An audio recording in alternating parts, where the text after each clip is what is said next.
right, we are back. Welcome to season 3, episode 2 of the Fantasy Empire. We got training camps in full swing. We've got Nelson who's watched every snap of every game already. We've seen all 32 teams playing a game, and we're just 25 days away from the Cowboys Eagles to kick off the season. Also in 25 days, drafted high stakes in Vegas. I'm looking forward to it. So there's no time to lose. We're here to bankroll some league-winning players, steer hard away from the players who are going to sink us. Let's get into the Empire, guys. And yes, sir. I want to start off. We didn't really talk about this much pre-show, but there's some wide receivers who look like early wide receivers who look like their wheels are wobbling a little bit. I would say Malik Nabors with that toe injury, and they're kind of all iffy about practice time, all that kind of stuff. Puka Nacua obviously has a quarterback problem potentially, and Lad McConkey, does he have a Keenan Allen problem? I'm interested to know, what do you guys think about these three players? Is it changing how you're valuing them? Any of that? How are you approaching them, guys? What do you think? Matt, why don't you start us off? I mean, as far as Malik Nabors goes, I'm still full steam ahead. It seems like he's had this toe issue since college, and I think they're just maintaining him throughout the camp and now preseason. I don't really need to see him play in preseason games. As far as Puka goes, I think that one is really concerning because, Nabors showed you last year that no matter how bad the quarterback position was, he still got it done. And, if Jimmy G's the quarterback, we just saw in recent past Davante Adams saying, this guy is killing me. He's going to get me killed.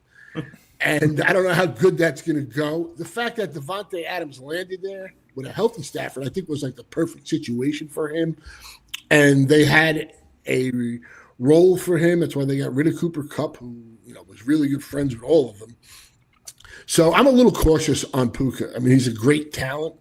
But if something happens with Stafford and, they got to go to back surgery and he's out for the year, I really don't want any part of those pass catchers.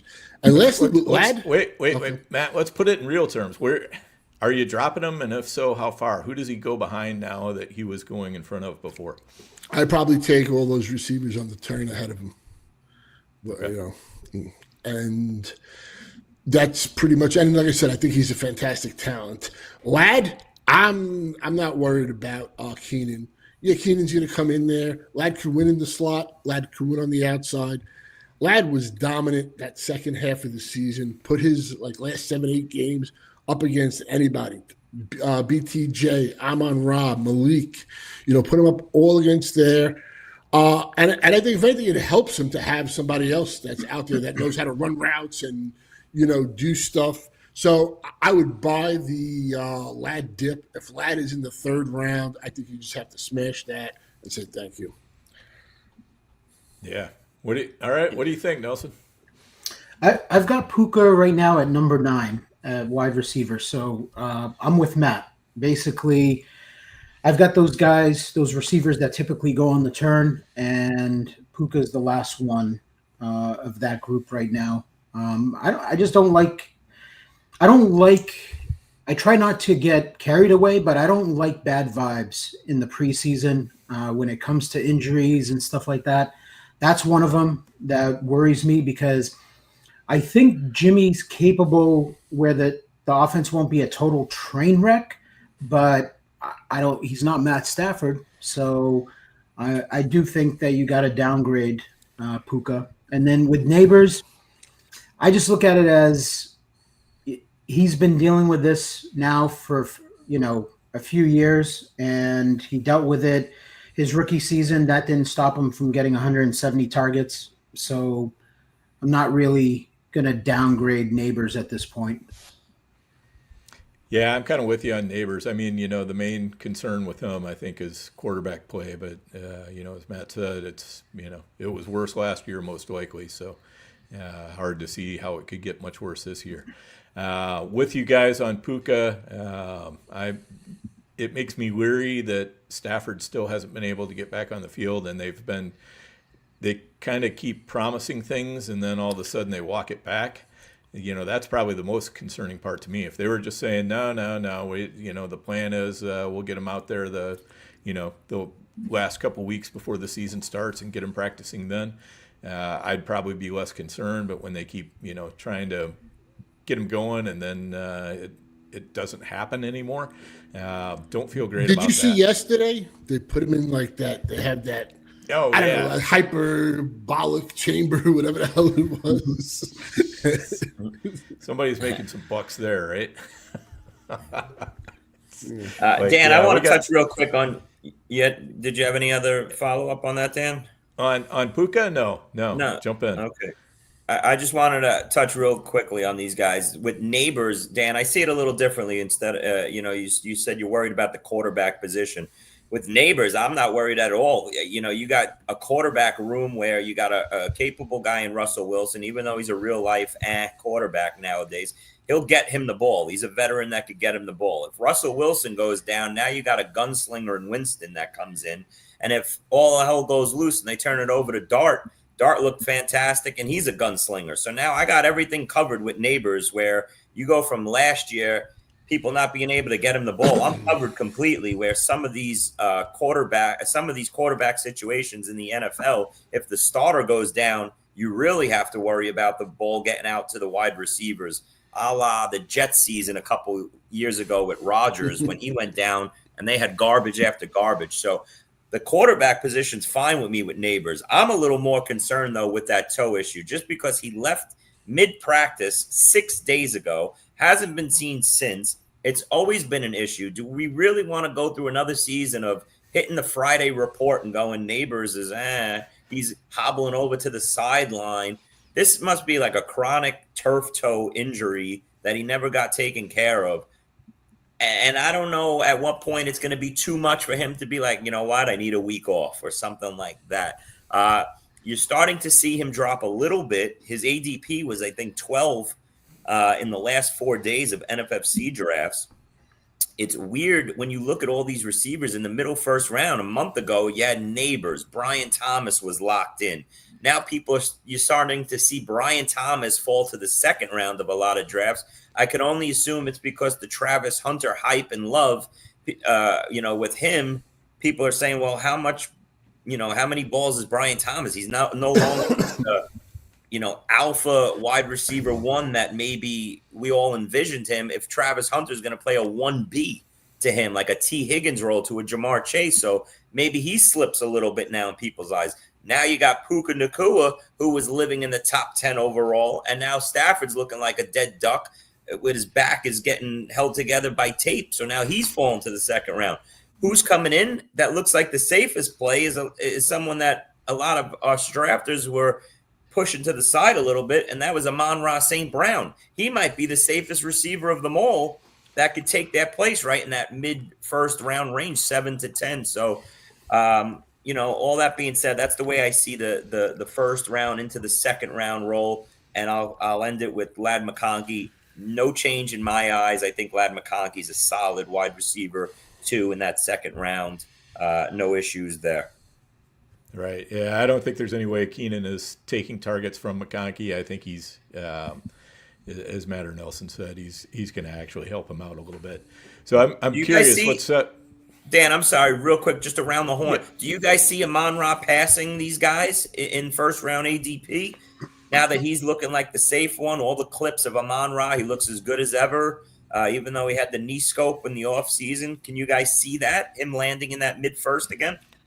I mean, I could. I definitely, there are people, he's proven it. And, as you say, I would consider him. I'm probably not. I'm going to go with Malik or BTJ over him, but that's me. And probably even Nico. So those are 3 guys right there.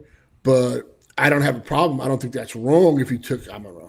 Okay. Like, for me, I think even if the offense takes a step back with a new offensive coordinator, and even if Jameson takes a step up this year, I still think there's plenty of balls to go around that Amon-Ra is about as safe of a pick in the first round as there is. Yeah.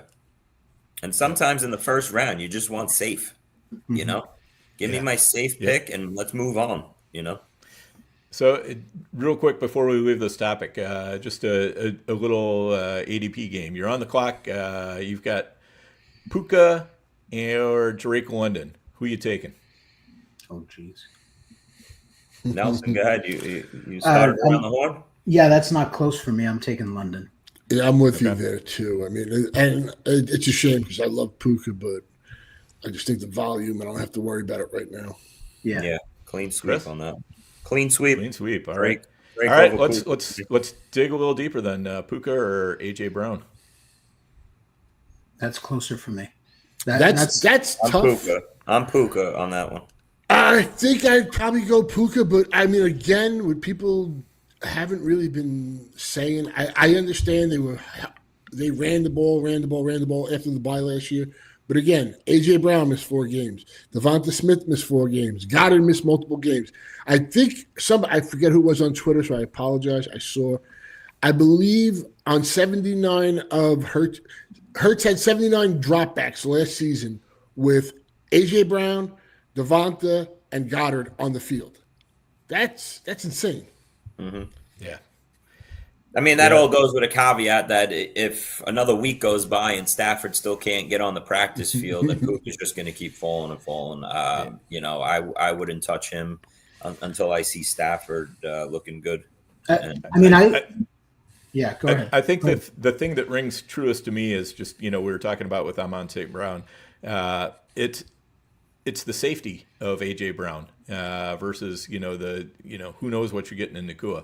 And that early in the draft, I think I'd probably right now err on the side of safety because, I think AJ Brown's got plenty of paths to be, a strong wide receiver one as it is. So I'm not really worried about, that he's not going to be able to keep up with Puka or anything like that. And Puka has injury concerns of his own. So, honestly, I'd probably take Ladd over the 2. Push came to shove. I'd there Ladd. you go. That's pretty good. Nelson, you've always been an AJ Brown lover. Where do you stand on him this year? I think he's super efficient, and despite missing 4 games, despite Saquon rushing for 2,000 yards, despite Hurts running in for 14 touchdowns, I think 14 or 15 touchdowns, he still had 1,000 receiving yards and 7 touchdowns. Mm-hmm. So despite all that, he was on pace for 1,400 yards, like he usually does. To me, if he stays out, like what's his floor? Like he's got a safe floor and he's got upside. I could see that this offense. Just here's the thing: like historically, like when you've been this run heavy, it's hard to be 2 years in a row this run heavy. So you got to think that they're going to throw a little bit more. And if the defense looks elite once again, but now, they lost a lot of people on that defense, Nelson. I think the defense is going to take a nice step back. The offensive line's getting some people dropping. The key is this: if that defense does take a step back, mm-hmm. that opens it up for more passing. Where now, because last year it seemed like they were playing from ahead every single game, and it like wasn't really like close where they had to like put the foot on the gas. And I think this year, if the defense takes that step back, that's good for the passing game. And then with AJ Brown, I'm making the bull case for him. And, that's to me, like 1,000 yards, missing 4 games, scoring 7 touchdowns. Like I think 90, 1,300 yards, close to double-digit touchdowns, because you can't expect, Saquon to score 13 between Saquon and Hurts. They scored like almost 30. So you get a couple of those going to AJ Brown. Yeah, I think AJ Brown is actually pretty safe in the second round. Mm-hmm. I agree with that. Yeah, here we go. All right, guys, we're gonna step away for a quick break. We're gonna come back and we're gonna talk a little bit more about some other wide receivers, a little bit deeper in the draft. Hey, why do we partner with the FFPC? Because they have the widest variety of fantasy football formats, and it's the easiest place to find all types of fantasy football contests in the world. What if you want to play for high stakes? Well, they have a $6 million prize pool with their Fantasy Players Championship. They also have way too early best ball leagues that start in February and dynasty leagues. They have the closest thing to a liquid market for orphans that there is in all of Dynasty. And the FFPC has sponsored us for half a decade because we are actually delivering information that can help fantasy gamers, and they're generating so much interest and bringing in so many new users, casual users even. The FFPC creates a unique experience where you can both compete against the best and make money. Use promo code UNDERWORLD to get $25 off your first team. $25 off your first team at the FFPC with promo code UNDERWORLD. Go get it! All right, guys, we are back, and so we kind of covered a lot of the top 12 wide receivers there. Let's pick a little bit through the wide receivers, in the 12 through 36 range. Usually about this time of year, I start complaining there's like 36 wide receivers that are all being projected as wide receiver twos. It just doesn't make sense to me. It's like you just look at the numbers and you're like, there's no way all these guys are going to be that good. And, as Matt was saying before the show, hey, how you do in this area of the draft is going to really determine a lot about how your teams do. So I think it's very, very important. So I'm curious, guys, 3 players you're actively targeting at wide receiver, kind of in that wide receiver 12 through 36 range. Start with, I guess, probably, I don't know. I'd start with Tyreek probably, or something like that. JSN, T. Higgins, that range, and on down through like Olave. So three players you're actively targeting, 3 that you're avoiding. Chris, what do you got? All right, we're going straight through like the 5th, 6th round, huh? I'll say this. Let's start with JSN and Tyreek. You just mentioned 2 of them. One guy I'm in on, one guy I'm out on. Tyreek, I'm going to stay away from this year. I don't like the vibes. I think he's a head case. It seems to be a little bit of a consensus with Tyreek, so I expect him to maybe slip down the board a little bit. Chris, yeah. Would you say you have like Antonio Brown vibes with Tyreek Hill? Yeah, right. It really seems like that. Definitely. But you know what? I see a lot of people are out on JSN in that middle of the 3rd round, and I'm still in. I still think he's the focal point of this offense. I still think he's a target monster. I think Darnold will get him the ball. I know they want to be more of a run-heavy team, but you know what? Everybody wants to be run-heavy until it's 21-7 in the 2nd quarter, and you got to start throwing. And I don't like their other options. I think JSN could catch 8-10 balls every week here in that Seattle offense. So middle of the 3rd round area, a lot of people are shying away from him. I'm not. And we just talked about that Rams offense. Another guy that's sitting there in that area is Devontae Adams. If I'm not going to be in on Puka, I can't be in on Devontae Adams in that range either. So those are some names right there. I'll keep sending it around the horn to you guys. All right. I'll say one. Here's a couple I'm definitely in on. One, I'm sure I'm probably stealing this from Nelson, so apologies in advance. But Xavier Worthy, he's been a guy I've been on all off season, and just loving the value right now. He's still he's still kind of going in the 4th round a lot, and that's hard for me to pass up on. I think Worthy's controversial. Real quick, I'm sorry, Nelson. I'll let you. With Worthy, I really thought he was going to skyrocket into the living in that 3rd round, even the middle of the 3rd round, with everybody expecting Rice to get 5+ games, but it really hasn't happened yet. And last night, I got Worthy at like 45 overall as my wide receiver 3. I'm waiting for the rocket ship to go on Worthy. Maybe once the Rice suspension finally comes down, then we're going to see 3rd round Worthy locked in. That's what's going to happen. Yeah, Nelson, that's how you see it.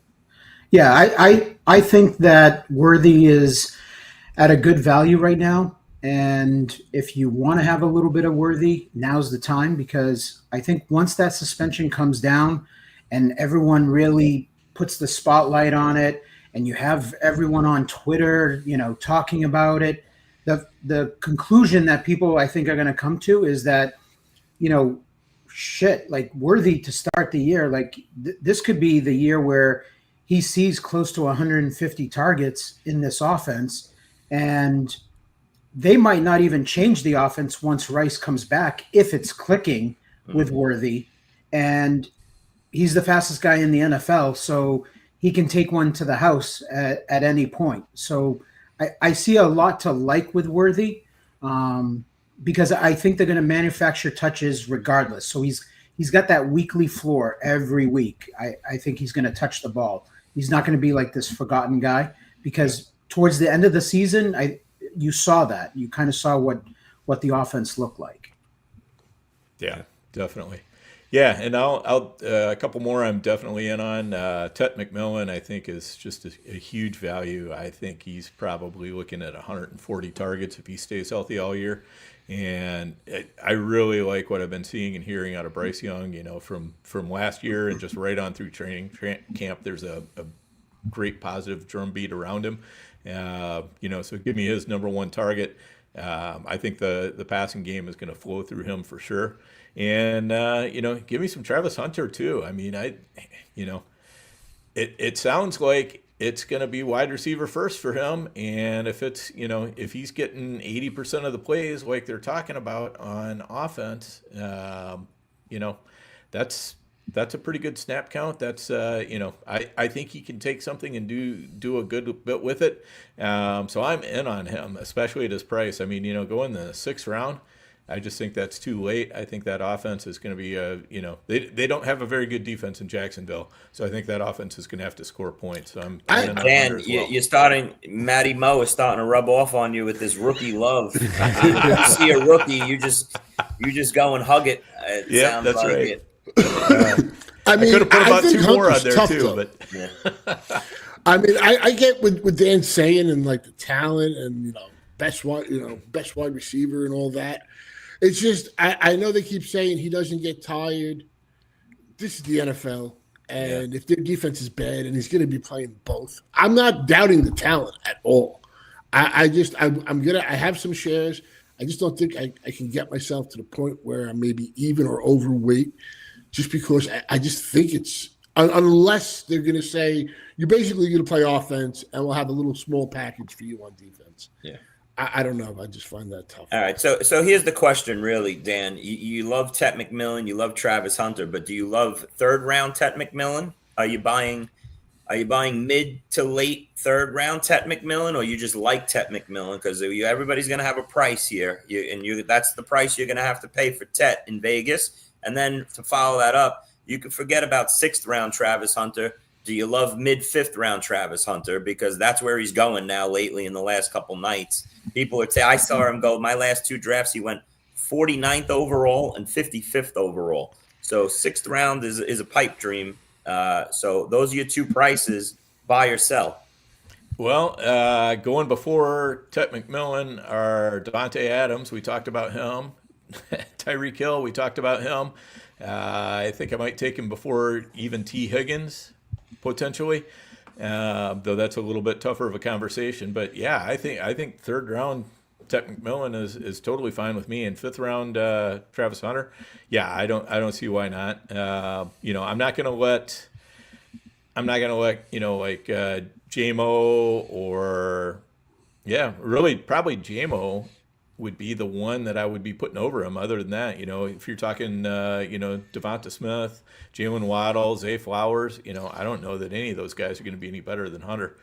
So, can I say something real quick? I think the problem, at least that I have, that I'm looking at, a lot of these guys in the 3rd, 4th, and some that have gone in the 5th consistently. To me, the order isn't always correct, or the guy in the 5th could definitely outscore the guy in the 3rd. So I think a lot of it's coming down to personal preference here and all that. Because, I mean, I think everybody's got like warts where you can point the wart on the guy, or you can say, this is the reason I'm bullish. So I think it's really mixed That's in. the fun part about drafts this year is that mid-third round to the 6th round is all Right. those wide receivers, all those players you could see in a nightly draft. One of them go 38th overall, the next night go 58th overall, and vice versa. All that range, once you get outside the top 30, is preference this year. And that's why your these draft draft last boards night, and combinations look different. Nelson, you see it the same way? Yeah, I mean, I'm of the belief that, so a lot of people go off of ADP, right? And they trust the ADP. I think that it's inefficient in some places. So for me, I look at it as like my job that I like to do during the draft season is try to pick the spots where I think that the market has it wrong. And I think that 3rd, 4th round range of wide receivers is wrong right now in the order that they're going. Mm-hmm. And I think when like push comes to shove, and we're going to be starting here, very soon, and like in New York City, the prime times, the super that we're doing, there's going to be receivers that I'm going to be willing to push up into the 3rd round, just because I don't like a lot of the names that are going in that range. So there's going to be guys that are going to get pushed up based off of their ADP. And real quick, Chris, from your live stream last night, I'm not going to say the person who did it, but Calvin Ridley went in the 3rd round, and I don't think that's like obscene. I can see Calvin Ridley. He was going late 5th, and I was seeing McLaurin go in the 3rd, and I was like, why? Why is this to be? So, I'm in a slow prime time, Matt, right now, and Ridley. My boy JA on that, right? Yes, he's right next to me. Ridley just went 59th overall in that draft. Like you said last night, he went 34th overall, 33rd over. Again, like Nelson said, you get to the middle of the 3rd range, it's the OK corral. It's whatever you want. It's dealer's choice. So your preference, you do what you want, but that is what's making these draft boards really look interesting. Is there's all different combinations. You might get a guy at 38 that you get at 55 the next day. So all over the place. Yeah, definitely. And just to finish up with players I'm fading. Pickens, Flowers, Odunze. That's a spice to meet the ball. You think so? I think Pickens is finally where he should be. I see him moving up to like the early 4th. All right, listen. I gotta say, that was bold. I like it. I'll tell you this right now. You mentioned somebody, and I know we got to keep going around the horn. Flowers is one of those guys I still, we all have a handful of players that we just can't make up our mind on if we're in, out, indifferent. Flowers is that guy for me this year because I love the talent. I just can't see when you add up the whole offense about how the defense is so great. I think they're a top 2 defense. I think I can't see them getting into shootouts. You got Derrick Henry. You're up 14-0 early 2nd quarter. What's the incentive to start throwing the ball all over the yard and get Zay Flowers 8-9 catches? He'll have his games here and there, but Zay Flowers is tough for me. So, Dan, I might be with you on that. He's not a primary end zone weapon either. So, that's but if that changes, I'm right. Like that's the key to him having the breakout season, in my opinion. He went from 800 and something yards to 1,100 yards.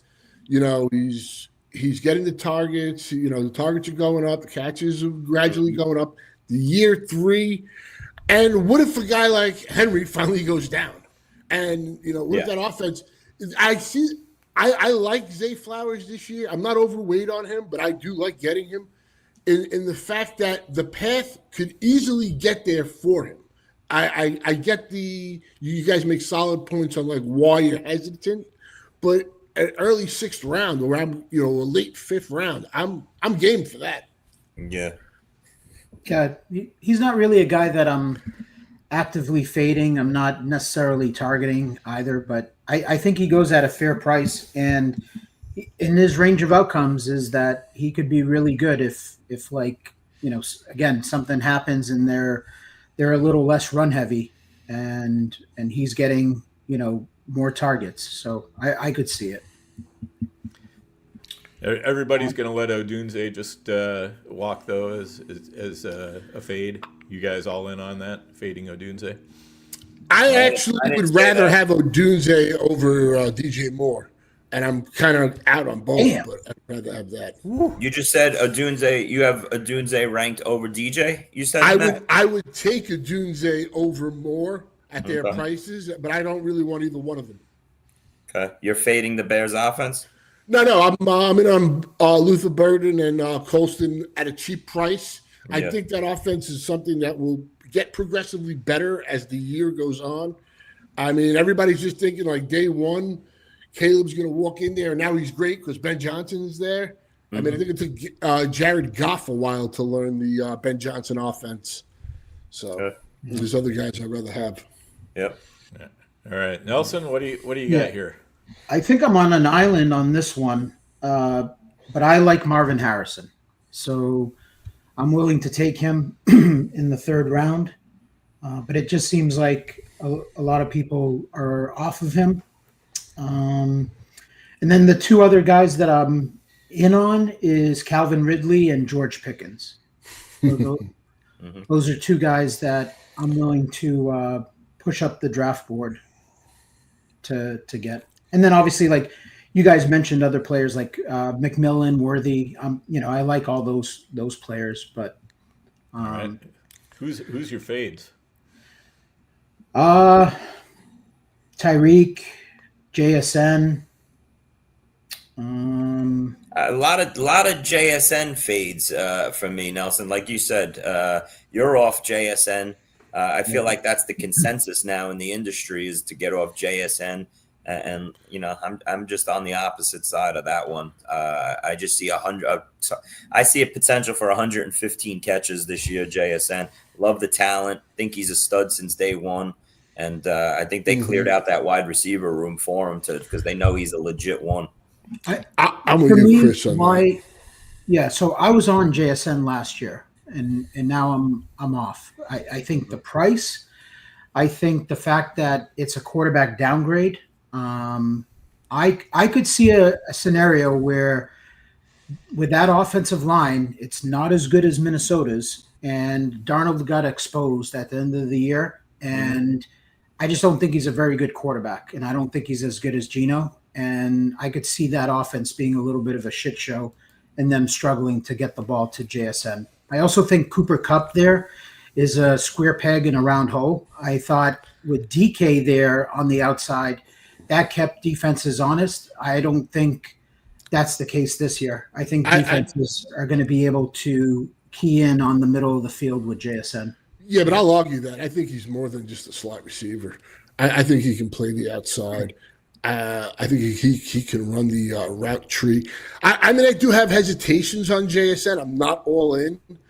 And I do, like I said, I think that third round, the way the ADP is set up right now, it's a little dicey for me. But I'm going to go with JSN over a Marvin Harrison. I mean, here's a tweet from Warren Sharp. And it's more, not Harrison that I worry about. It's more of Kyler. Kyler Murray has thrown 68 passes of 25 yards in the air over the last 3 years. He's completed 12 of them. 12. That is abysmal. He's 41 out of 41 for a 17.5 percentage.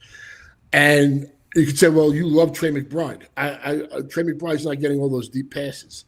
That's more of my concern with Marvin Harrison. But I could be. What was the stat? Say that again, Matt. What was the stat? How many passes? In the past 3 years, Kyler Murray has thrown 68 passes of 25 yards plus, air yards. Ball traveling 25 yards or more in the air, and he's completed 12 of them. But I mean, we're only talking about 23 passes. I mean, not all of those are going to Harrison, right? I mean, but that's just terrible. I mean, he's 41 out of 40. I'm not a Kyler guy. I think it's more of the indictment on Kyler than it is on Marvin Harrison.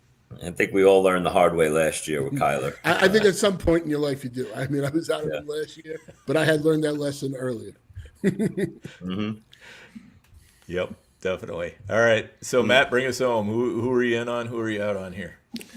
I mean, I'm going to be out on Mike Evans this year. I know he's done it. I think last year at the second half, when he came off of the injury, before the injury, he was nothing special. I mean, he wasn't lighting up. They really made a concerted effort to get him to those marks, which is great. He deserves it. I mean, first time ballot Hall of Famer. Going to be 30. He's 32 now. He's like the Derrick Henry of wide receivers. The guy keeps getting it done. But I'm going to move off of him where he's going. I would rather take the upside on, like Nelson mentioned, the George Pickens, who I think Dak's going to throw the ball like 650 times. Calvin Ridley, the guy led the league in air yards last year, most uncatchable balls last year. He's put up 1,000 yards back to back, and it's more of a thing that I believe Cam Ward can get him the ball. I've written down Zay Flowers as a guy that, I did like. I mentioned I was out on DJ Moore. I like other options in that range. You have to be willing to be wrong on certain players. And if I was going to, like I said, if I was going to buy a more priced bear, it would be Roma Dunze. So, that's the way I look at it for now. Mm-hmm. All right. Sounds good. So let's dial it back a little bit, and go to all the positions on, the whole draft board, and talk a little bit more in general about those ADP risers and fallers that we're seeing. We're seeing players move right now, but I think it's probably more important than to just be able to say, well, who are players that we think are going to continue to steam up the draft boards? Like we were just talking about with, Tech McMillan, who are you willing to draft him over and who aren't you willing to draft him over? So who do we think are going to be those guys we're going to have to be making those decisions on? They're going to be steaming up, and also some players that we think are going to be crashing in ADP. I'm curious to get your guys' thoughts on that.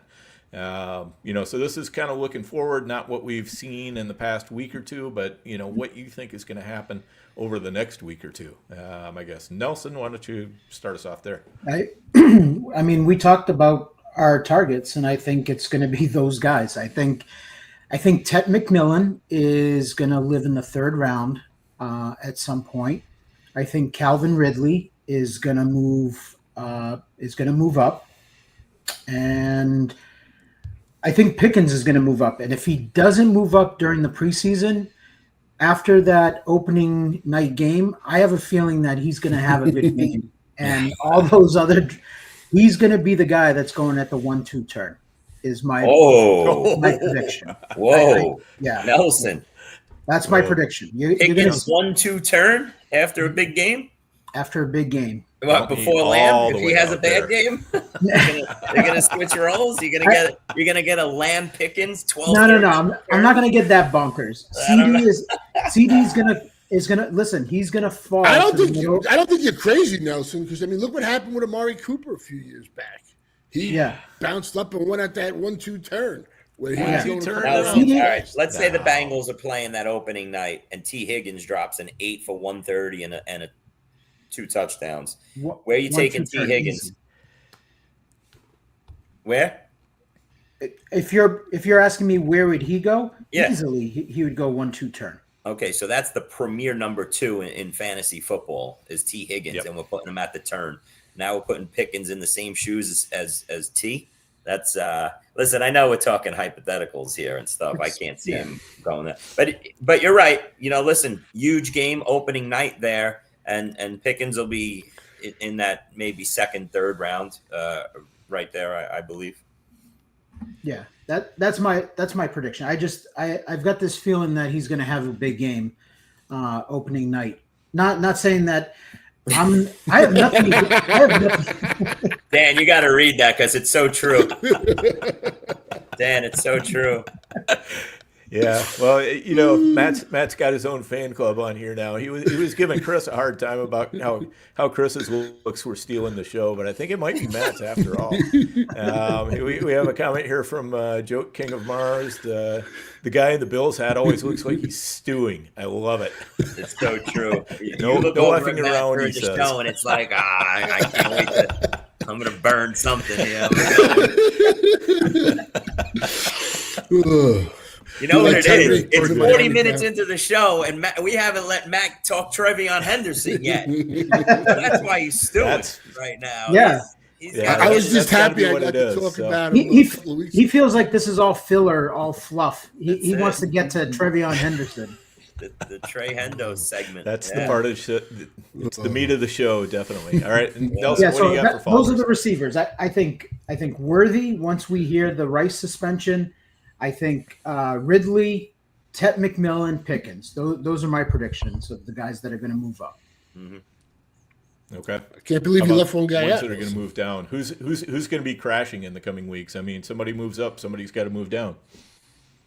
I think McLaren is going to be a guy that's going to move down even more. He's already kind of like, back of the fourth round. I could see him moving down if he doesn't get signed or come in and start getting ready to go.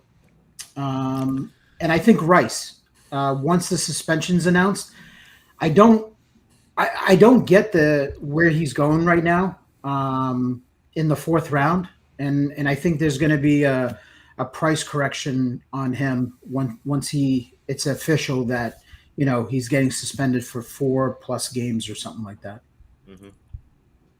All right, fair enough. So let's just go around the horn real quick. Let's say it's a week before the season. Terry McLaurin still hasn't signed. At what point does he become interesting to you to draft, Nelson?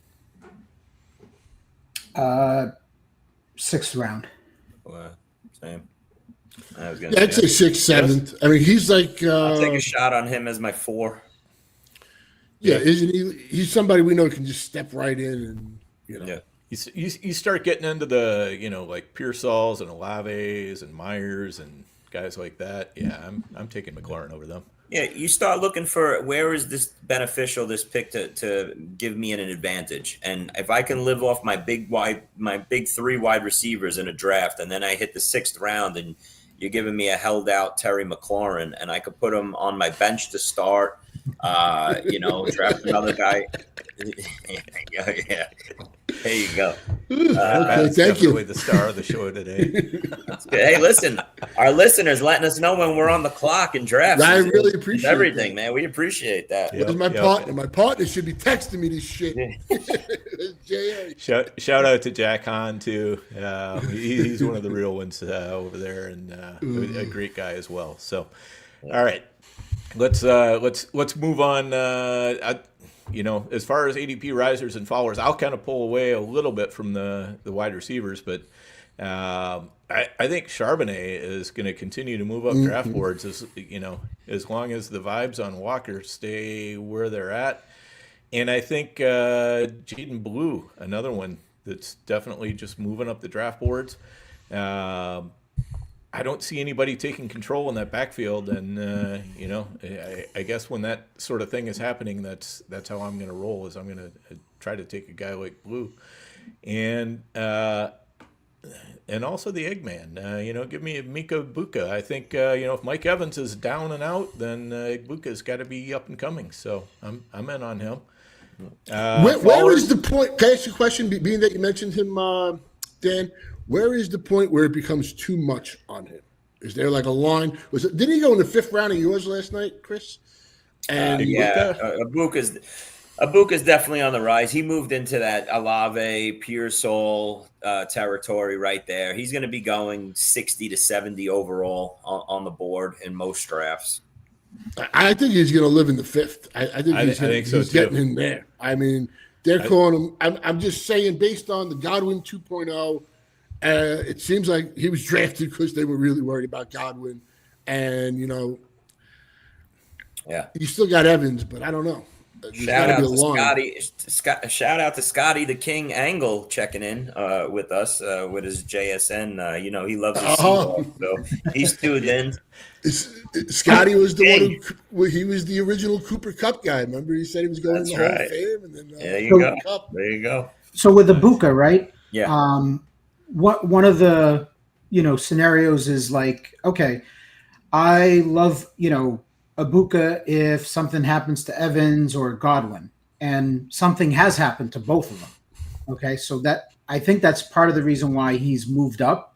Mm-hmm. But the question is, if Godwin's not ready to start the year, and closer to the season, we get news that it's like a report, just like Brandon Ayuk, right? He won't be ready till week 6, and Godwin's out, and then you've got Evans, who's always got a hamstring injury, it seems like, right?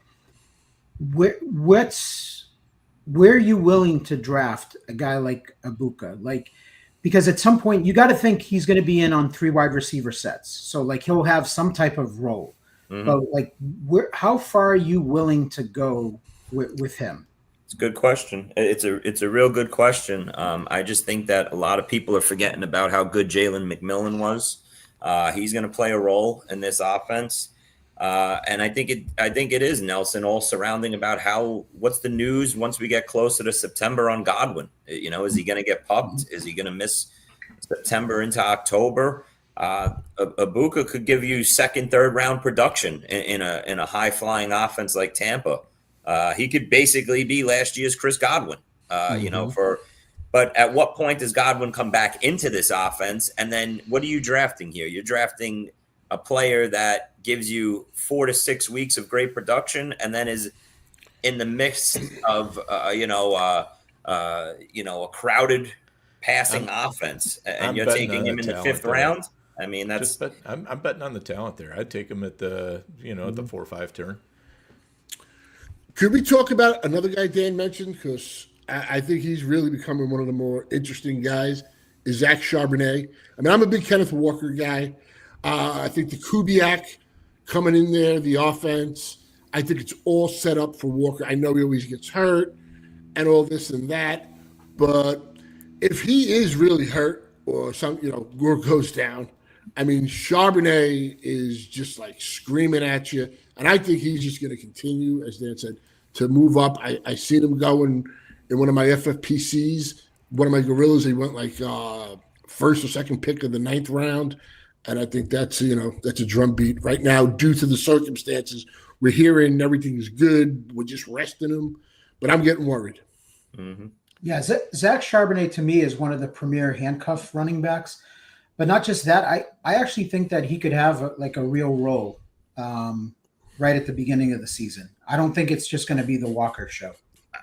You know what, Nelson, that's a great point, because everybody just thinks that it's Walker 90%. Charbonnet showed what he can do, as a lead back last year when he filled in for Walker. He was a stud. So why would you relegate a player like that you have that's talented to just a strictly main backup role where he just gets 5 carries a game? This could be a 60-40 backfield. And if that's the case, Charbonnet should be looked at as like a Jalen Warren, Caleb Johnson on the board type, right there.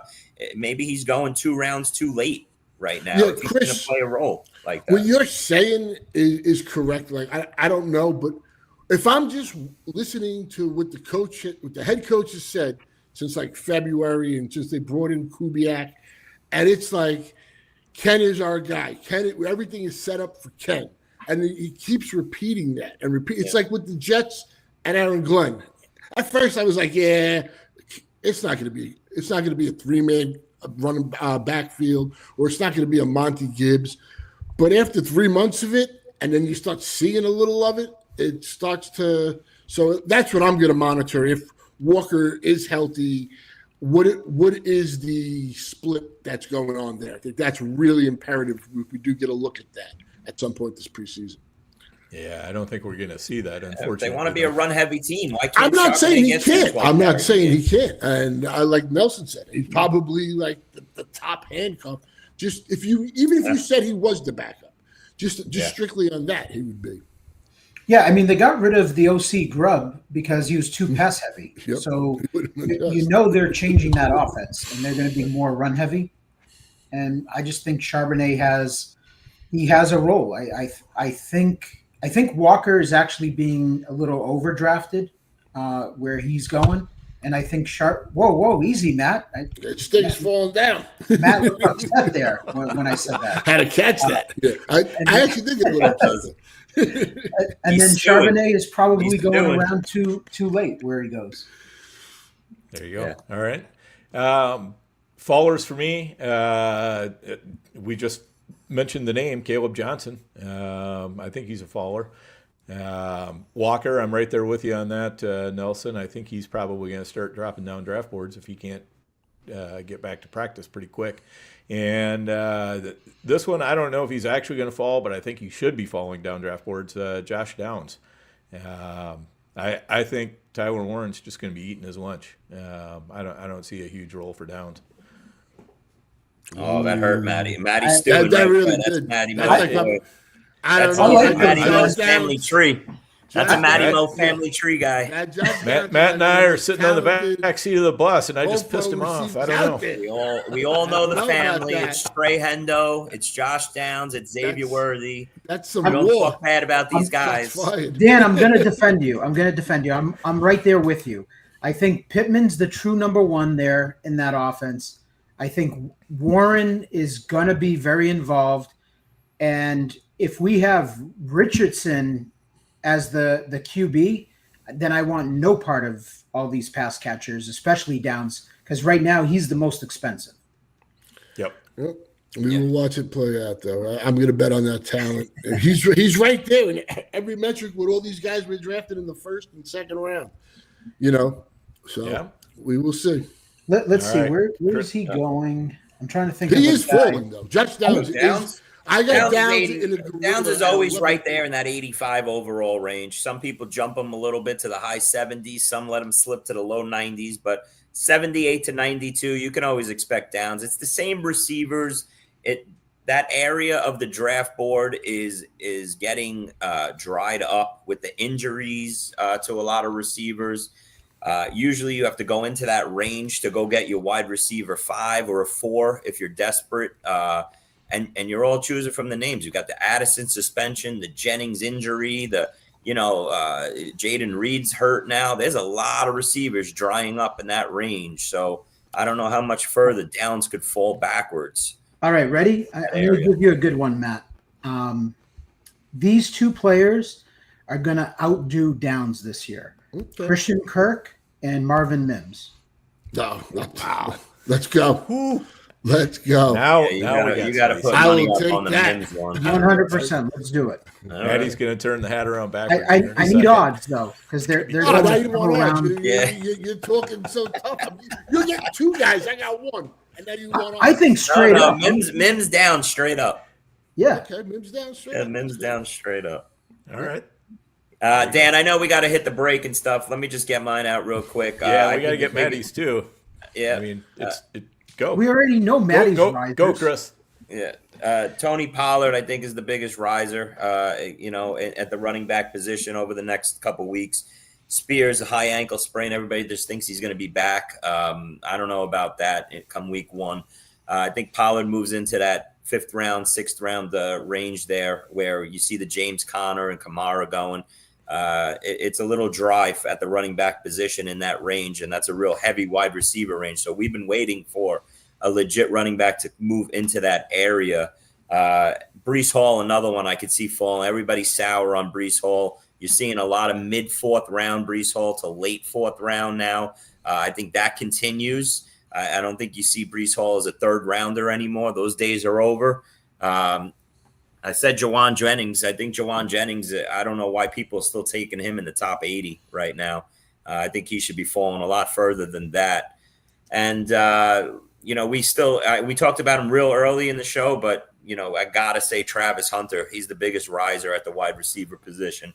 I think he's a legit 5th round locked in selection. So there you go. Matty Mo, what do you got? I'll do 2 quick risers and 1 faller that was actually mentioned. I just want to touch on. But Matthew Golden, I have to assume, is going to rise up. He's catching everything. Reed has the boot on, so I would expect him to rise. One guy I don't understand why he hasn't moved up more is Dylan Sampson of the Browns. I don't see Judkins, if he comes back, it'd be like mid-season at this point. I think he's worlds away. And I think the Sampson kid is talented and is going to get a shot. So shocked that he hasn't moved up more. And the one guy, as far as fallers go, Dan mentioned him, Caleb Johnson. I really liked him as a runner in college. I think the kid will have a good NFL career. But right now, Aaron Rodgers is basically a tree, and he cannot move. And you have one of the best blocking running backs in Warren, one of the best pass-catching backs in Warren. And Warren's also one of the most elusive backs. I mean, so just everything there, I think kind of hurts that kid. So I would rather have Jalen Warren over Caleb. And I think you're going to see that at least move a lot closer very soon. Yep, fair enough. All right, guys, we're going to leave this with a teaser then, because we still haven't heard Matt on Travion Henderson, but we're gonna pay a couple bills here, and we'll be back very shortly.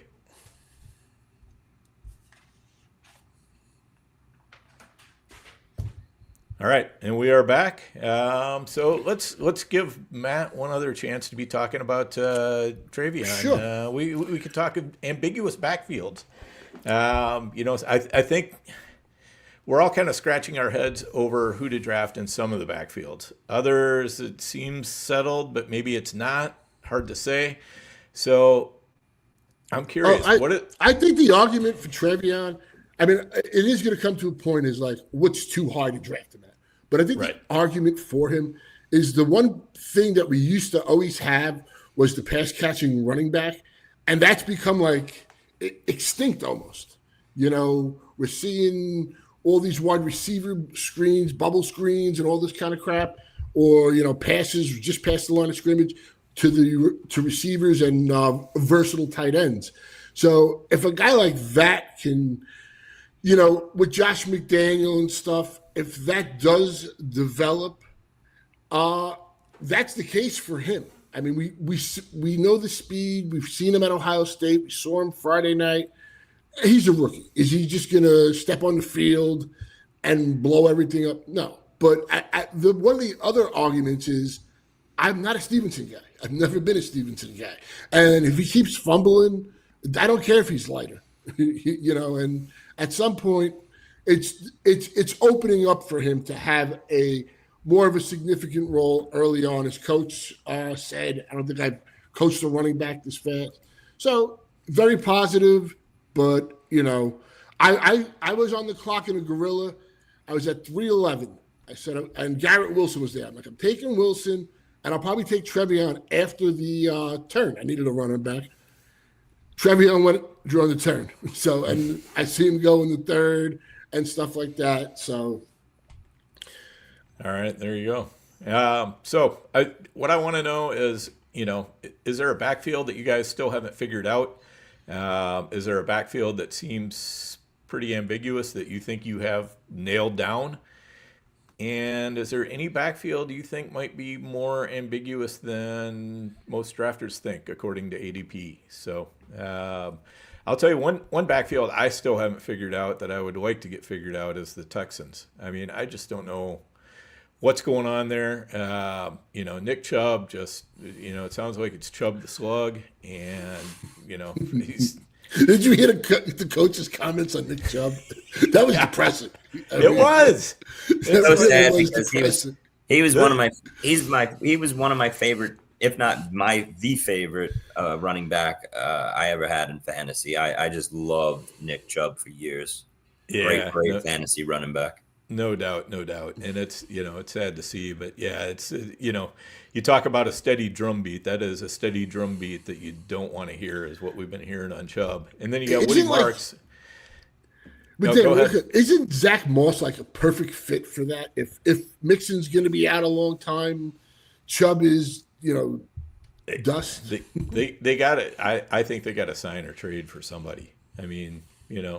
maybe this is where if the Jaguars are serious about dealing ETN or something, maybe this is where he goes. It's hard to say, but yeah, I think something's got to happen there. I think one backfield I feel like I've kind of got nailed down, and Matt already alluded to this, but the Steelers backfield, I think this is going to be a lot more of the Jaylen Warren show.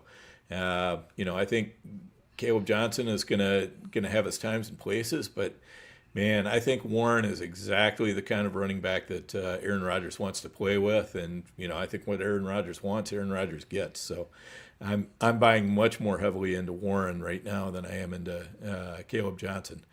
And for the ambiguous backfield that might be more ambiguous than ADP indicates, give me the Commanders. I mean, I don't know.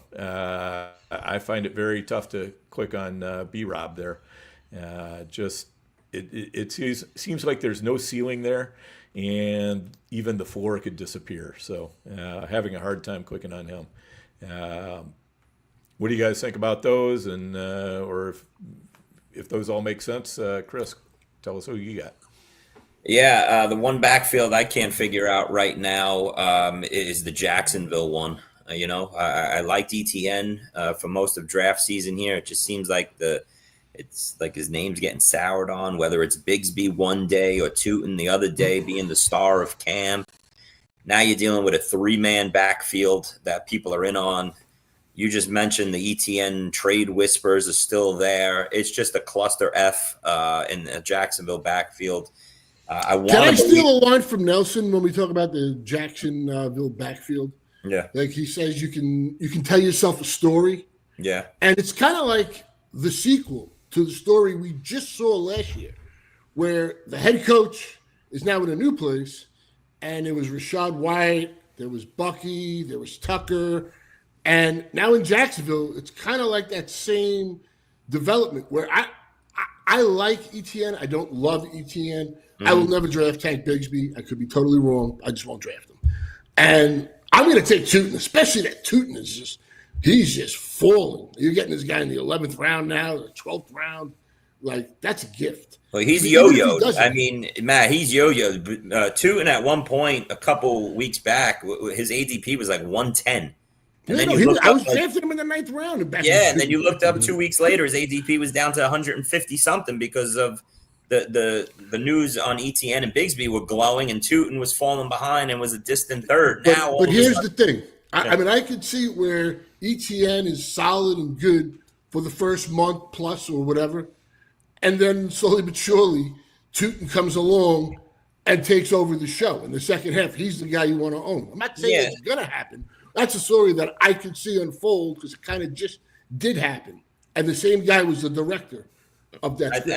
I think Nelson sees this the same way with ETN. I know you're in on ETN, Nelson. With you get to that point in that 8th, 9th round, and if you could pick off ETN as your RB3, and he's going to be a pass catching running back out of the backfield in this offense, you got that 10-point base each week. And then, you give him 8 to 10 carries, 8 to 12 carries. He mixes in 50 yards. All of a sudden, you're getting a guy that you could put in your flex or your RB2 if you're desperate, and he could bang out 15, 18 fantasy points a game. You always have that floor of a receiving back, whereas Tank Bigsby can't catch a cold. So unless they're going to put Tootin in this game and involve him, I still think ETN's a solid pick where he's going on the board. I don't think drafters can make up their mind on him, though, Yeah, because even if he gets traded, I mean, that's an out, Even if, even as you pointed out, the passing down work gives him a floor that you can work with. Honestly, if I left every draft with either ETN or Tootin, I'd probably be pretty happy. Yeah. Yeah. So the way I look at it with that backfield, obviously, that I'm pro ETN, and I just look at it as like when you have the other guy he's competing with technically for touches that can't catch the ball, and it was it was another example this preseason game with Bigsby, is that he like you said, I don't want to repeat it, but you hit it on the head. I look at it as ETN, no matter what, has a role, and it's passing down. Mm-hmm. And for fantasy, I skew towards that area of type of running back that I like. I don't really I don't gravitate to running backs that don't catch the ball. I want guys that have the potential with them catching the ball. They have a floor every week, and there's a ceiling there with them catching the ball. Okay. So like, I'll give you an example. When you look at where these running backs finished in PPR, Gibbs, Saquon, Derrick Henry, and Achane. Okay. And you guys probably already know the numbers or whatever, but Gibbs finishing ahead of Saquon was surprising. Okay. And when you look at it, it's because of the receptions. Yeah. Saquon caught 33 balls. Not that Saquon can catch the ball. He's a freaking great pass catcher out of the backfield. Just his offense doesn't do that. Derrick Henry, like when you look at where Achane, if I told you like, hey, where did Achane finish like among running backs? I know I would have guessed wrong where his finish was. But when you look at the receptions, it just elevates those type of guys. So for me, ETN is the most important guy in that backfield. And then you can get Tootin to pair with him a little bit later in the draft. That's the guy I want. I don't want Bigsby. Like I'm not interested in that between the tackles runner that's not going to catch any passes on an offense that most likely is going to be playing catch up because I think that defense sucks. So give me the pass catching back. Give me the explosive rookie that maybe hasn't figured shit out right now, but in a month from now, like Matt said, he could be, involved. Or if like ETN gets injured, give me Tootin, the guy that can catch the ball. Real quick, just like I agree with everything Nelson said. He set it up perfect.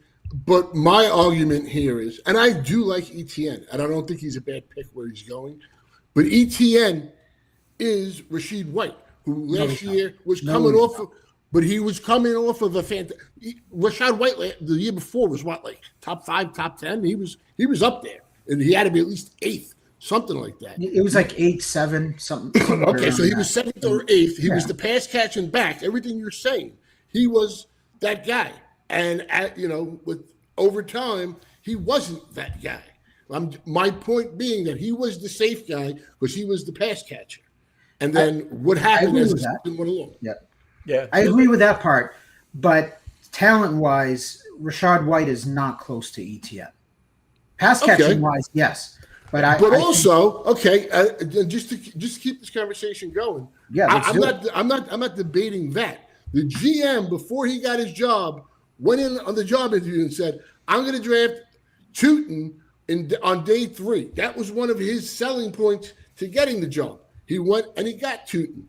And the head coach isn't tied to ETN. He's backed up ETN. He said he's done everything we've asked. And again, I like ETN. I'm just saying, just because he's the pass catching back does not guarantee him that position because Rashad White just had it. And Rashad White is one of the best. He was one of the best pass catching backs just a year ago. He was phenomenal, before what's his name came on the scene.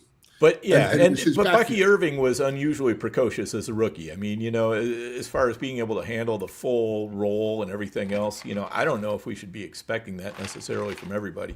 I'm not saying every that rookie that comes in. So that's part of it.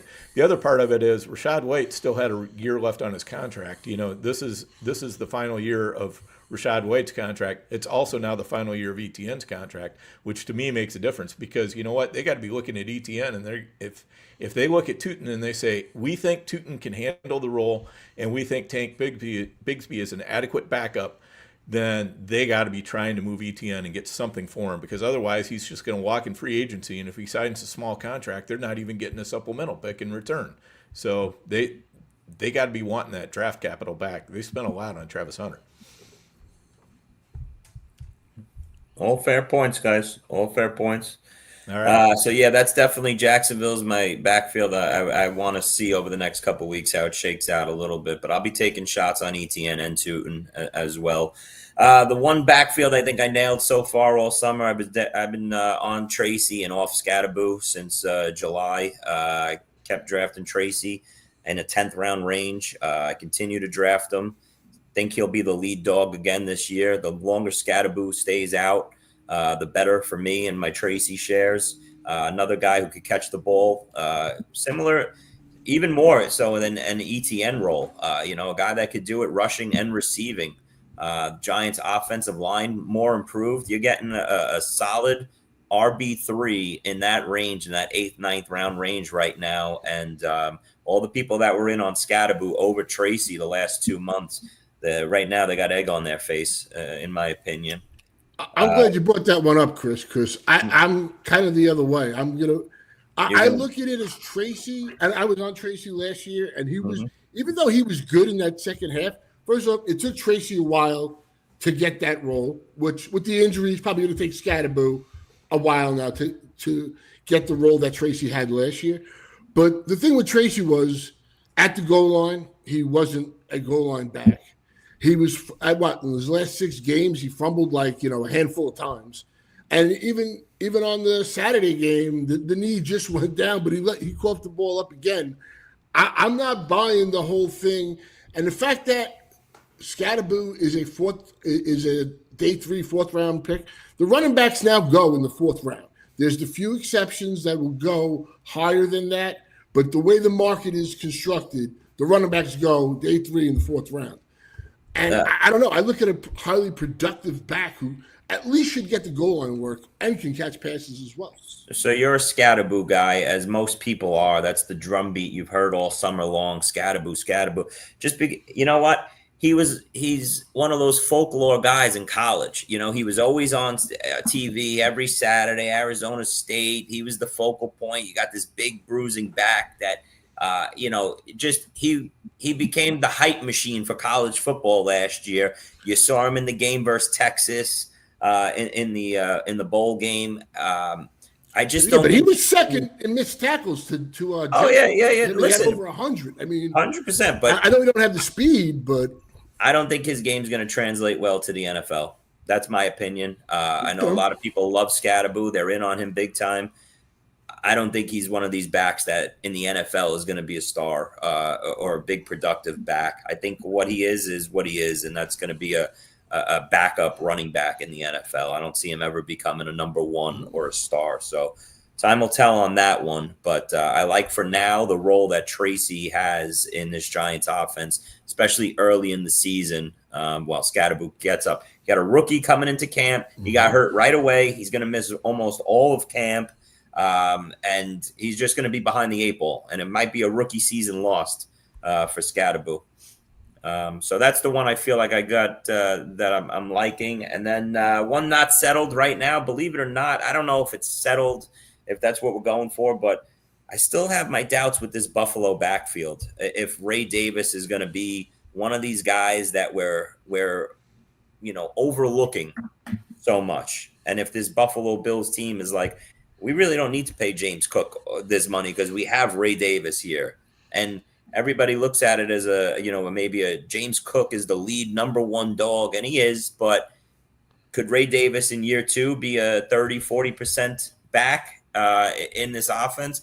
I liked what I saw out of him last year. I wouldn't be shocked if, midway through the year, it's a 50-50 split between him and James Cook. So that's another one that I'm up in the air on. Don't forget Ty Johnson handling all the passing downs. Nelson, that's it. That's another reason to shy away from James Cook is, it's not just Ray Davis. They love Ty Johnson. And to see him in on 3rd downs and then Ray Davis get a drive early down work, it's another reason to be out on James Cook.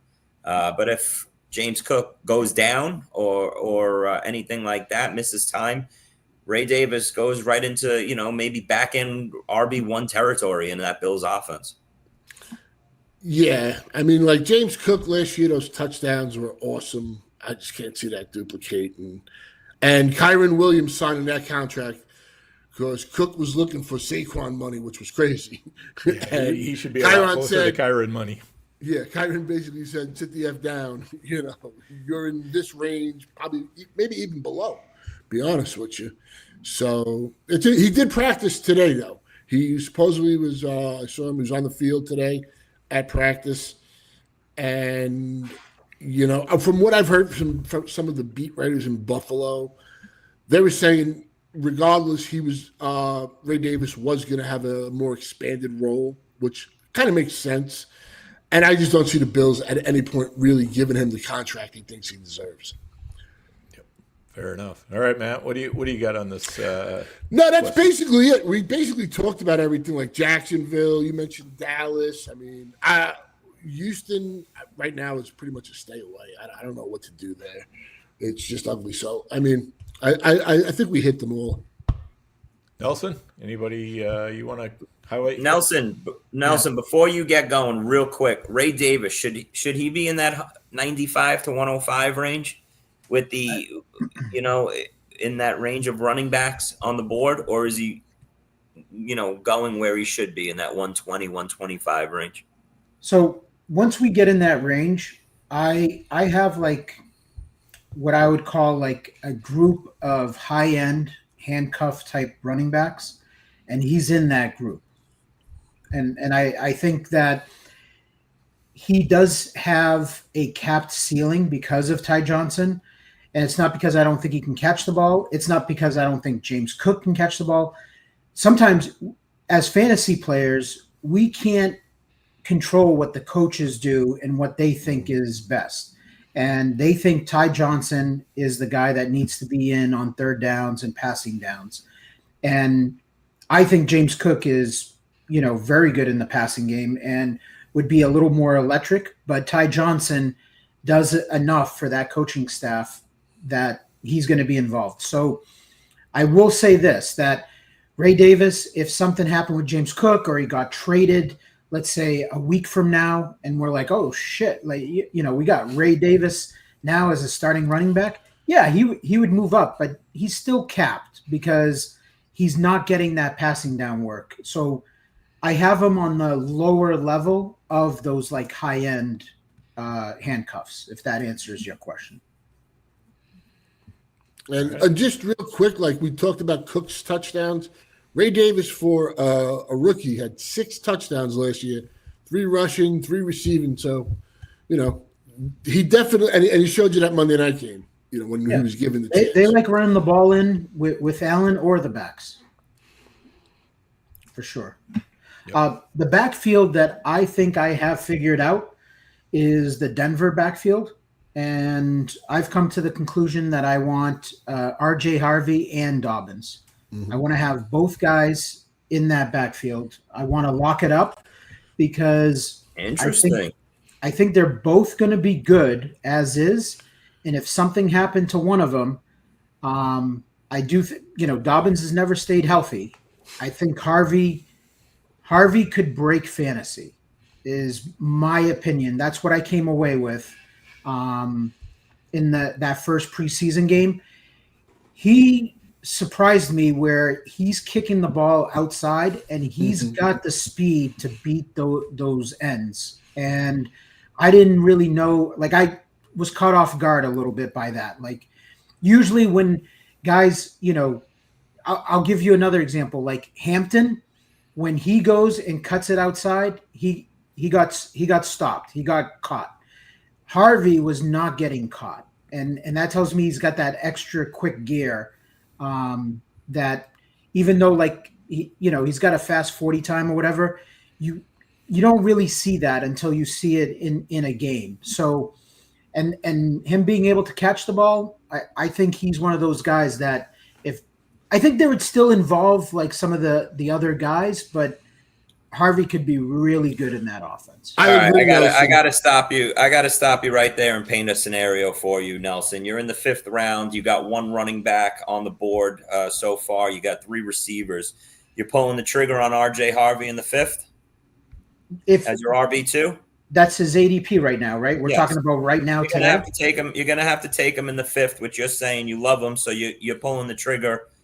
I'm pulling the trigger because I want to have Harvey shares because he's the type of back in that offense with that offensive line with that coaching staff, and if something happened to Dobbins, sure, he's the.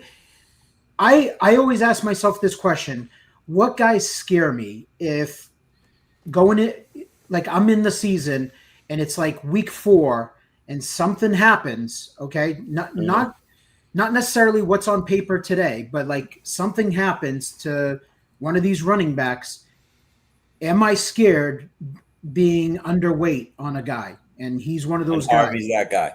Okay. That guy. So now you got Harvey as your RB2. So early in the season, you got to be a little worried that in week 1, 2, 3, he might be 6 points a game. So you're going to play behind the 8 ball. Now you get to the 8th round, you're pulling the trigger on J.K. Dobbins as your RB3. I think that's a viable strategy. Okay, I'll say something. So here's my point. Here's my point. We just said earlier in the show that we can't do it with Ken Walker and Zach Charbonnet, right? But we're going to do it with Harvey and Dobbins. And then if you build a team that is a Harvey Dobbins RB2, RB3, and I do believe that J.K. Dobbins right now on the board in that 8th, 9th range where he's going is a solid pick as your RB3 on builds that you're going to need a solid veteran running back early in the season. You could bring Dobbins into your starting lineup in September. But what are you doing with that team, Nelson? What are you? Well, yeah. So here, let me give it. So typically, my type of build, okay, by the 8th round, let's say Harvey is my RB2. Mm-hmm. Okay, so I now have a tight end and I've got 4 wide receivers. Yep. Right through 7. Yep. I'm pushing QB back. Yep. In the 8th round, I can see myself taking Dobbins and locking up that backfield, and still being okay. I've got a pretty good tight end up until that point. I've got good wide receiver play, and now I'm going to go take my 2 quarterbacks in like the next 4 rounds. Is kind of how I would play it out. Yeah, and that's why I posed the question to you, because that means you're going into your week 1 with a Harvey Dobbins RB2, RB3 situation. Against Tennessee, it's not a bad way to live, though. I'll be honest with you. You're an 8-point favorite at home. You throw out a J.K. Dobbins who might get 15, 20 carries. My question to Nelson, though, is week 1, are you putting your 5th round running back on the bench? I don't think so against Tennessee. I think he's got to a role. J.K. Dobbins on the bench. He's got a role week 1 to me. No, so you don't have I'm gonna play him. I have a draft. I have Harvey's the same thing for me as like Trevion Henderson, where I think he's got a legit role. He just didn't take a 100-yard kickoff return for a touchdown, and a couple of his runs weren't maybe as electric as Trevion. So Trevion's getting all the hype. And I can see the same thing with Trevion, that if Stevenson puts the ball on the ground and those coaches get tired of it and sit him down, or something, I'm not rooting for injury, but something happens to Stevenson, Trevion is that type of talent that I want to have some Trevion, even though he's getting expensive. Harvey to me is that same guy. I have a real life example in high stakes. In one of my main events, I took Harvey and I took J.K. Dobbins. And as of right now, it's FFPC. It's a little different than NFFC. But as of right now, I'm starting both of them against Tennessee. They're home, like you said, great offensive line. They're both going to get work. And I think it's fine. I don't know if it changes where, say, I was getting them, late 5th, early 6th on Harvey, and I was getting JK in the 9th. So it's a little easier that way. But I'm down with that, like you said. Let's talk a little Harvey as far as like where he's going ADP wise. Right now, Harvey or James Conner? Who you guys taking? I'm taking Harvey. Harvey. Okay. Harvey or Alvin Kamara? Harvey or James Cook? James Cook. Harvey. Oh, Did you say James Cook, Chris? Yep. I'm out on Cook. Oh, I'm taking Harvey. Cook. I'll take James Kamara Cook and Connor were closer to for me. If they're both on the board, James Cook and RJ Harvey, I'm taking James Cook. But that means I'm getting James Cook at a really big discount. It sounds like from what we're saying here, I mean, we basically just pushed Harvey up into the 4th round. So he was going in the 4th round, though. Too rich for me. He was going in the 4th round. No, there's a big difference between Cook and Connor. Connor doesn't get to the 4th round or anywhere close to that. Cook, you're looking at mid-4th to early 5th round range right there. So I'll take my shot on James Cook in that Buffalo offense as my RB2 on a team where I have 3 loaded receivers and an elite running back. Chris, he's tied to a good offense, and maybe he's the guy that gets traded, right? Because all of a sudden, send them to Dallas. I'll take it. Great. Listen, he goes to the Cowboys. He's a 3rd round pick, right? Yeah. Exactly. Early 3rd. Listen, all bets are off at that point. Then I look like an idiot for fading Cook. Yes. We're talking about. We just had James Cook score what? How many touchdowns did James Cook score last year? He's never doing it. He scored 16. I don't even care. Take 6 to 8 touchdowns away from him. You're looking at a 10-12 touchdown running back in a big offense. And you want me to take R.J. Harvey, who I'm going to have to look for on a Sunday every few drives? Cook is a part-time running back too. I don't care. Everybody wants to do the upside rookie. Look at Cook's touches last year. I'm a Bills fan. I draft Look at the Henderson. touches I Cook draft had. Harvey. I draft Caleb Johnson. Give me the Chris, solid veteran that's giving me 20-something points a week. Here's the thing.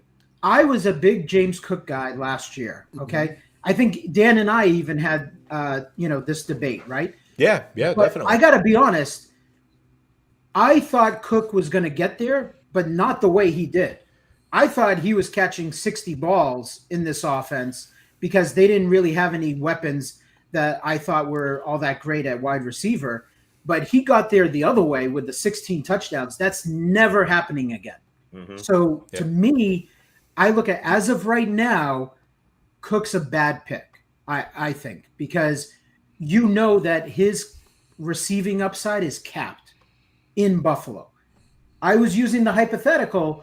He gets traded to a team like Dallas, all bets are off. Yeah, it's a different story. That unlocks him with his receiving upside, with everything, right? That's my point. He would be the best running back there in Dallas. Can you see Jerry Jones trying to get a contract done with Cooks though? Yeah, I mean he's got his own problems right now with Micah and everything. But I'm just saying that. I mean, also too. Could we just talk about J.K. Dobbins, who I loved last year? I still, like I said, I agree with you guys. Solid pick. I'm willing to take him where he's going right now. Mm-hmm. But the first couple of games, when you look back at the thing, he played like 2 of the worst run defenses.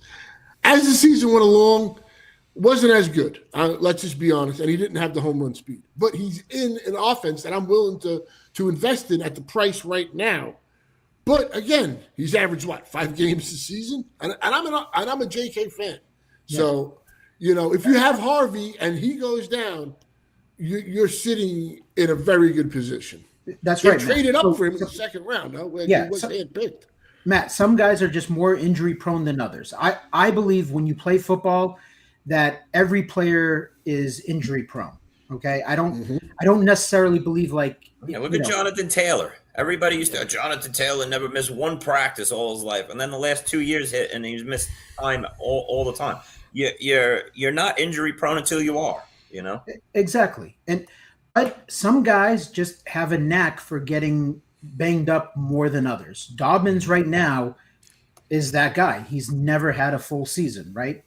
So I look at it as I do like Dobbins. I like where he's going in drafts. I think he 100% has a role in that offense day one.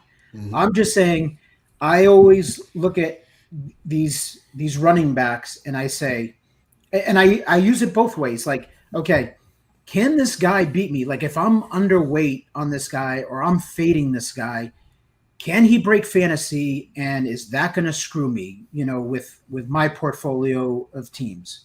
And Harvey is that guy. I'll give you an example. I look at Caleb Johnson. Caleb Johnson is not that guy, okay? So, and it's even with Warren getting injured, let's say Warren gets hurt, right?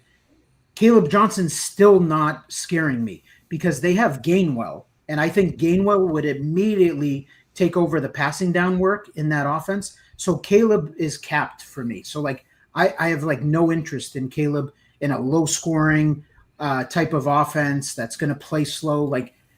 I'm not interested in that guy. Harvey, you see, I make those comparisons and Harvey sticks out to me as a guy that I would be scared if I didn't have any. And that's why I would answer to you, Chris, that in the 5th round, where he's going right now, I got to mix him in for sure. Okay. Good talk. All right, there we go. So we've covered a lot of running backs, a lot of wide receivers. Before we get out of here, let's just at least dive into the quarterback position a little bit. Because Chris earlier posted the question to the rest of us: is the quarterback position super deep right now, or is it really kind of super scary? And I think it's a great question. I'm interested to see where you guys come off on this. But once the elite options are off the board, what is the plan at quarterback? Are there quarterbacks that are on your do not draft list that you just won't take at any price? Or is that price sensitive and it's just a matter of, well, if they get cheaper, I'd take them or whatever? So, Chris, why don't you were the guy who came up with the question, so lead us off here and just kind of take us through. Yeah, Dan, that was the premise for the question that I threw for the show. I think we look at least I am, the quarterback position as a whole a little differently than it was a month and a half ago. It was, you had the elite 5, and then you went into that Baker, Mahomes, Bo Nix territory where a lot of people love the upside of Mahomes with his full offense, Bo Nix, Baker with everybody healthy.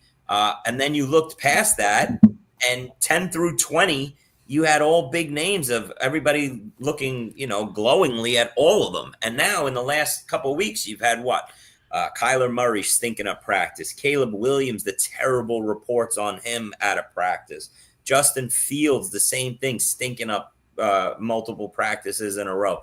So now all those guys that, were in that 10 to 16 range that everybody loved for high upside, all of a sudden, everybody started souring on them a little. You see them going from rounds 11 to 12 to 13 to even 14, sliding back. And when that area dries up on the board at the quarterback position, now you got to start thinking to yourself, well, now do I need to jump into that top 7 range or top 5 range? Maybe elite quarterback becomes more intriguing to me because it's not as safe as I thought to put a combination of these quarterbacks together in rounds 10 through 13. Dak's taken a big step up into that top 10 range now, whereas a Bo Nix has taken a little bit of a step back, it feels like. So there's a lot of moving parts, and I think the quarterback position for fantasy just looks a little differently than it did, a month ago. So that was my point of it. I still like a lot of quarterbacks that go after round 10, a good amount of them, but I don't think none of them come without warts, I guess. Fair enough. Nelson, what's your take? I mean, for me, I'm willing to take Lamar Jackson, Allen, Burrow at the right price when they fall. I think I'm out on Jaden Daniels out of the elite guys. And then when I push it back, I like the way my teams turn out when I push it back. And if I can end up with like Dak, Drake May, Bo Nix, Jared Goff, Justin Fields, Trevor Lawrence, like there's a list there. And then I'm willing to take like Cam Ward, like in the 18th round or whatever of a draft as like my 3rd quarterback. If it's a QB room that I don't think is, that certain, I'll take a 3rd guy and I'll take a high upside guy like Cam Ward. I think you can be just fine. I still think the quarterback position is deep this year. Yeah, but I still think it's deep. But Nelson, do you look at it differently than you did a month ago in terms of how great it looked from QB 9 to 18 compared to now when you look at the board and you go, Caleb, he looks like shit. Kyler, Fields. Now all of a sudden it's like the arrow's pointing down on a lot of these guys. That was more the point of what I said. I think Fields has a floor. I think with his running ability, he's going to take off. If Garrett Wilson's not open, he's taken off. So I like him. I don't see it differently. I still think like JJ McCarthy.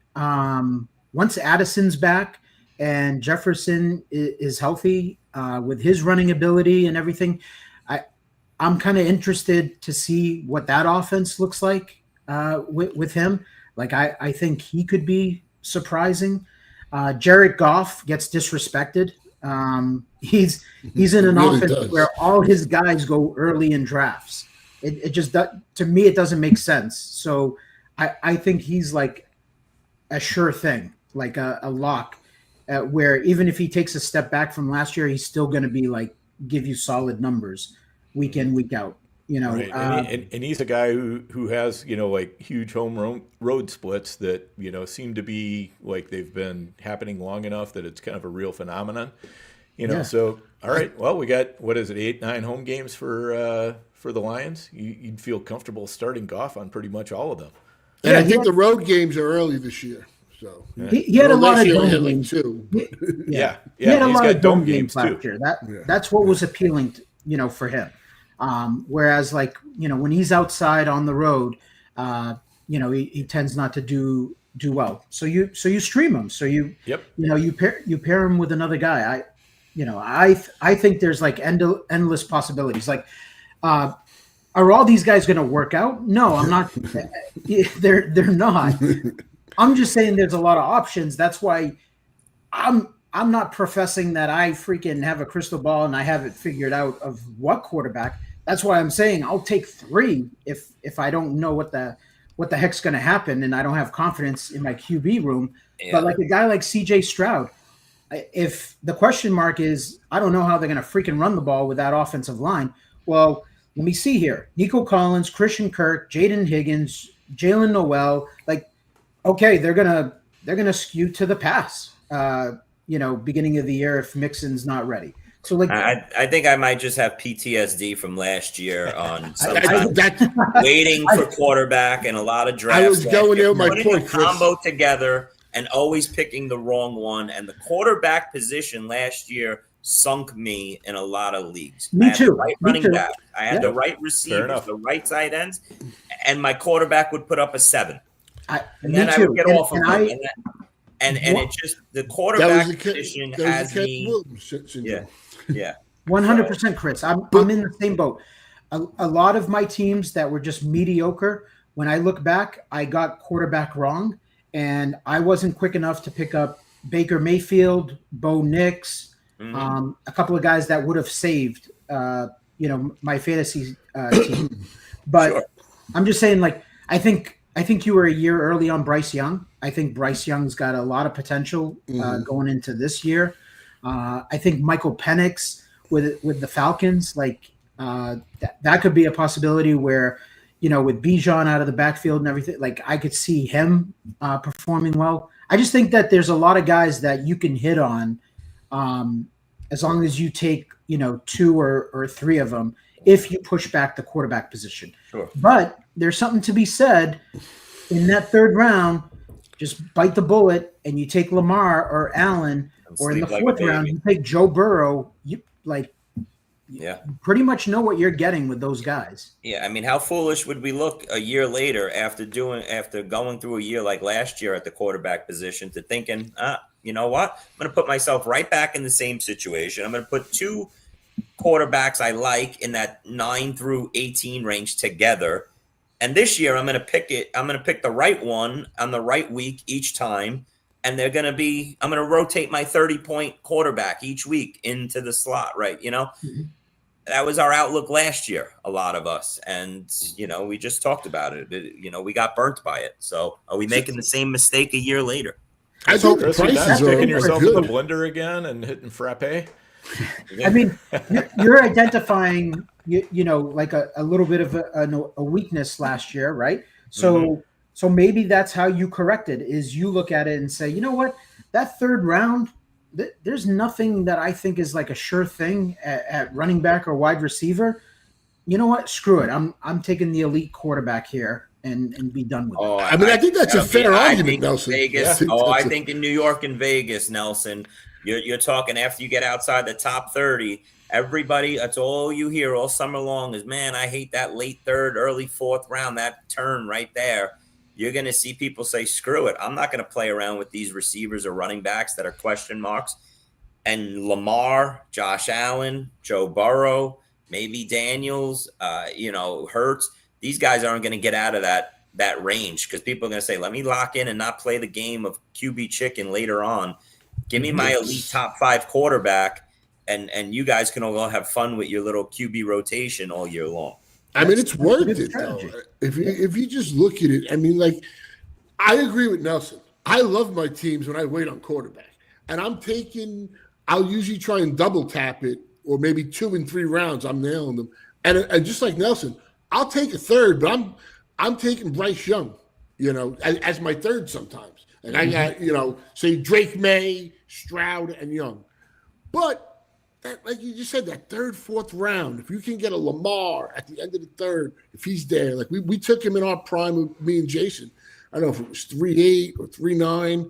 We took Lamar. We're like, screw it. Let's just, bite the bullet, like you said, and get that guy, because it just makes it, it's just year in and year out. And I think Hurts has been a steal right now. And I'm not even a big Jalen Hurts guy.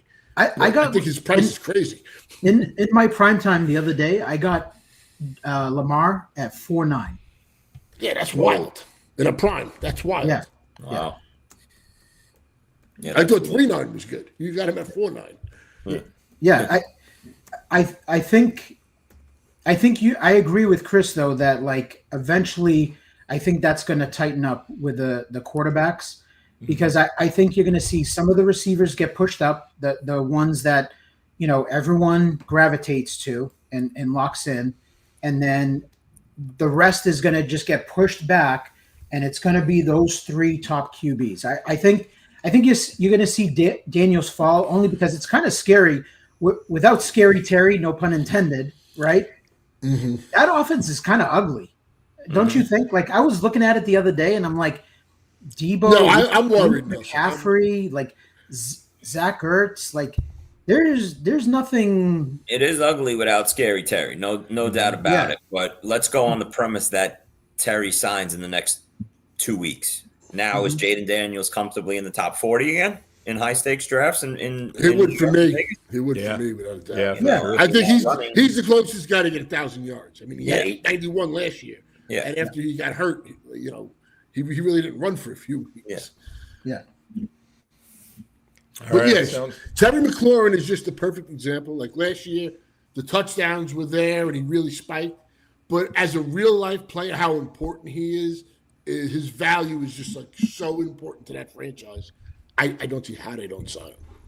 Even though he's 30, he should have all the leverage there. I mean, if they think they've got the leverage on him, they're crazy, I think. But at the same time, I think McLaurin is probably asking for more than what he's going to get. I don't see him making, over 30 mil a year. That's what did DK get? Because I think that's 33. Yeah, DK got 32. I think that's a good comp, man. I think McLaren. That's what he wants. That's what Terry wants, is to pay me like DK. He's a couple years older, though. I think he's got a legit beef, because go look at his stat line the last 5 years and how consistent it is. Yeah. Oh yeah. That guy has been consistent year in year out. A quarterback, team captain, and a team all he's leader. needed I is think they got to quarterback. He get him. finally had one, and then look what happened. I think DK's overpaid though, but that's I do too. I think TK's way overpaid. I think he set the market for those, like that second tier receiver. I don't think none of those guys are tier 1 for sure, but they're definitely tier 2, and that's what McLaren's looking for. And I think he does have all the leverage. I think he's. I think the problem is the years. They haven't agreed upon on that, because he is 30, and I get it. Washington is really old outside of Jaden Daniels and stuff. Mm-hmm. That team is old. They're going to have to do a reset within the next year or two. Oh, yeah, but they're pushing all their chips into the middle of the table. No. I'm just making the point. That's why they bring Debo over this year. They say, listen. No, I'm just saying the hesitation to give this 30-year-old, 3 years, 100 and something million. Yeah. Fair enough. All right, guys. Well, I think we're already into it for an hour and 45 minutes here, just about. So, it's been a great show. Gave the people their money's worth today. Dan. Hold on, I have nowhere to go. Why are we getting off already? Isn't there more questions to be answered? Nelson, go out there and get some sun. Yeah, he's getting some sun, buddy. Listen, this weekend I was in a dungeon just watching preseason games. I'm jealous of you guys in your camp. You got to at least move the TV outside, Nelson. You got to get one of those outdoor living rooms for yourself. Speaking of Bills fans, you like our version of Mike Leone. Go touch some grass. Touch some grass. All right. Well, we're gonna make Nelson touch some grass here after we get out of here. But thank you all for joining us this week. And as always, we love the feedback. Hit the like button, leave a comment, give us a review, whatever's appropriate to the format in which you're consuming the show. We appreciate it. We like constructive criticism as well as compliments. So, if there's things you don't like, let us know. If there's things you do like, let us know. And if you got ideas for topics for the show, hey, we're not making any promises, but we love to hear them, and we just might use them because you guys have a lot of good ideas out there in the comments and the chat and everything. So anyway, until next week, everybody get out there, draft like a champion, and have some fun. Hey, I want to thank you for being part of this broadcast. If you have any thoughts on it, leave a comment. If you enjoyed it, make sure you leave a like. And if you want to see more shows on the Player Profiler channel, subscribe to it. That's how we know you want more.